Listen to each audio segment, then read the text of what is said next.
of fresh air when I first sat down with you was, you start talking about MDMA. And, Peak started out 10 years ago of treating substance use disorder and all substances were bad. We're beginning to learn that that's just not the truth. And I love what you say about complex individuals. We should treat them complexly and individually. Yeah. And each individual needs a certain type of RX. And that's what I loved connecting. When you told me that you're working with veterans that have experienced TBI, have never had remission of symptoms their whole life or 10 years, and then within 17 or 18 days, because you're treating them humanely, complexly as they present, they're having remission of symptoms in a few weeks? Yeah, that's our average time. Our average time to symptom remission, and that's, for everybody who's not aware of what symptom remission is, that's at least a 50% reduction in symptoms. So we're seeing more like 75. So we're having someone come in at the severe level when they're dealing with post-traumatic stress disorder, with depression, with anxiety, with TBI.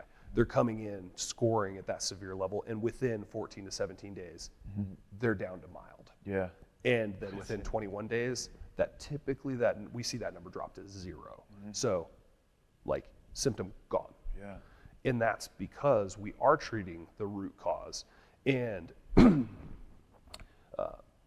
when it comes to traumatic brain injuries, PTSD, depression, anxiety, what I don't hear people talking about is what all those things have in common. And the two things that those issues have in common in the brain is, one, they are highly inflammatory. So they are causing an inflammatory cascade in the brain. And two, they affect neural connectivity. So we talk about PTSD.